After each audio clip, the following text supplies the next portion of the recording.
بابری مسجد کی ایک تاریخ ہے۔ بابری مسجد ایک شاہکار مسجد تھی جس کو بابر بادشاہ کے حکم سے 1528 میں میر تقی نے تعمیر کی تھی، اور 1528 سے لے کر 1855 تک مسلمان اس مسجد کے اندر باضابطہ 5 وقت کی نمازیں پڑھتے رہے۔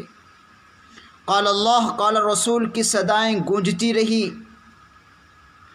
اذان کی آواز فضاؤں میں گونجتی رہی۔ 250 سال سے زیادہ کا عرصہ مسلمان اس مسجد میں عبادتیں کرتے رہے، کوئی تنازع نہیں تھا۔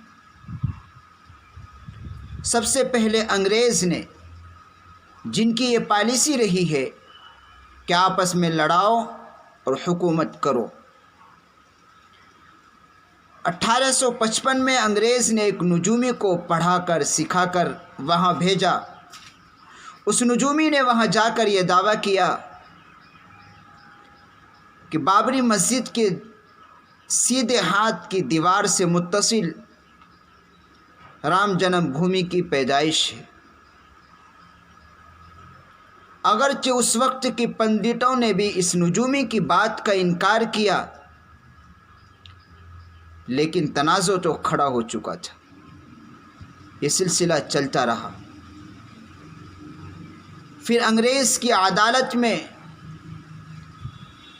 1863 کے اندر مقدمہ آیا، جس میں یہ فیصلہ دیا گیا کہ بابری مسجد کے صحن کے باہر جو دیوار ہے، اس سے باہر ایک چبوترا 17x21 فٹ کا بنا کر ہندوؤں کو دے دیا جائے۔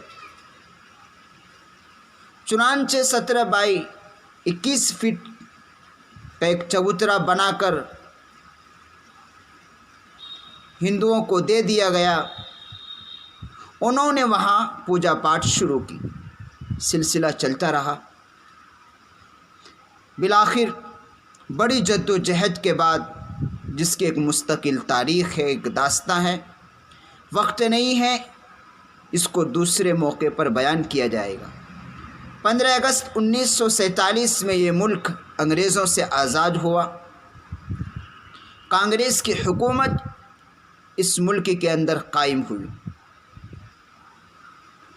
1949 میں 3 یا 4 دسمبر تاریخ میں آتا ہے کہ 50 لوگوں کی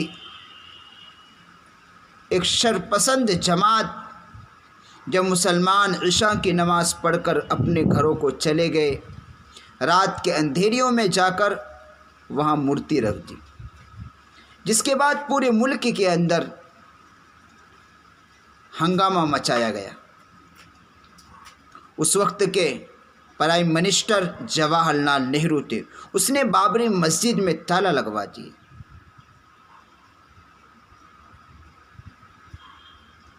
مقدمہ عدالت میں گیا، جس میں ہمارے جمعیت علماء ہند، مسلم پرسنل لا بورڈ اور بھی دیگر تنظیمیں تھیں جو ملکیت کا مقدمہ لڑ رہی تھی۔ یہ تحریک چلتی رہی۔ بالآخر 1992 6 دسمبر کو ظلماً بابری مسجد کو شہید کر دیا گیا، جس کے بعد پورے ملک ہندوستان کے اندر فساد پھوٹ پڑے، ہزاروں مسلمان شہید ہو گئے۔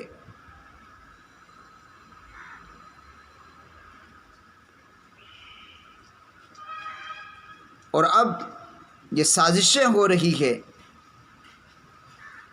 کہ مسلمان بابری مسجد کو بھول جائے، مسلمانوں کے دلوں سے بابری مسجد کی یادیں ختم ہو جائے۔ تو ہم ان ظالموں کو کہنا چاہتے ہیں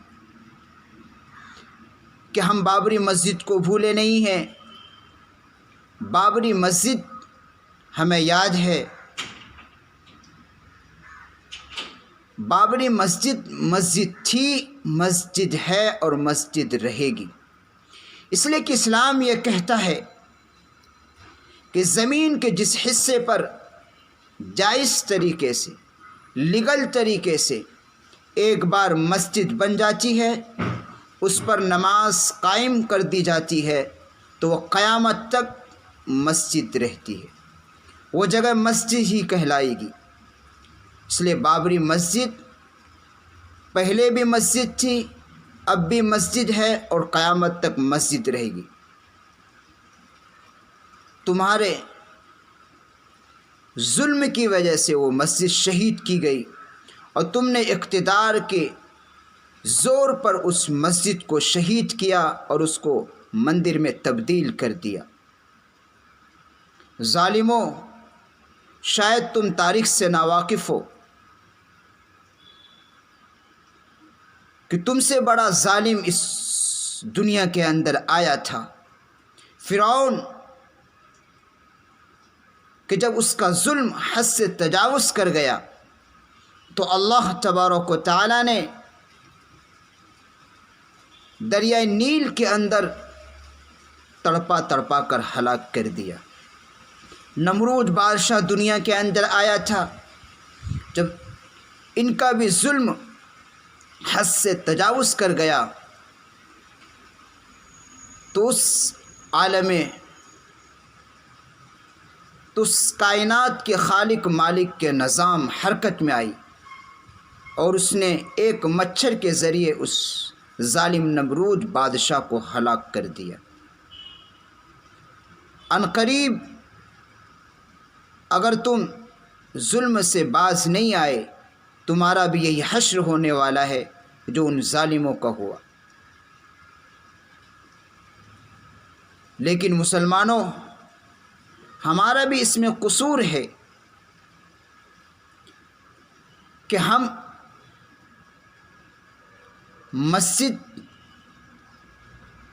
مسلمانوں کا تعلق مسجد سے کتنا ہے، ہمارا تعلق مسجد سے کتنا ہے؟ جمعے کے علاوہ مسجدیں نمازیوں سے خالی رہتی ہے۔ اگر یہی حالات ہمارے رہے، غفلت میں ہم مسلمان پڑے رہے، تو پھر ہماری مسجدیں محفوظ نہیں رہیں گی۔ ہمیں حالات کا علم ہونے کے باوجود کہ آج ہر روز کوئی نہ کوئی فتنہ مسلمانوں کے خلاف، ان کے عبادت گاہوں کے خلاف اٹھایا جا رہا ہے، پھر بھی ہم غفلت میں پڑے ہوئے ہیں۔ اس لیے ہم ہوش کے ناخن لینے چاہیے، ہمیں اپنے رب کو راضی کرنے کی فکر کرتے رہنا ہے اور ہر ایک مسلمان کا تعلق مسجد سے مضبوط جڑ جائے۔ اگر ہم مسلمان نمازیوں سے مسجد کو آباد کرنے لگے اور قال اللہ قال رسول کی صدائیں مسجدوں میں اخلاص کے ساتھ گونجتی رہیں گی، تو انشاءاللہ قیامت تک مسجدیں مدرسے محفوظ رہیں گے۔ اللہ سے دعا ہے اللہ تبارک و تعالی ہم سب کو اپنی رضا والے اعمال کی توفیق عطا فرمائے۔ وآخر دعوانا ان الحمد للہ رب العالمین۔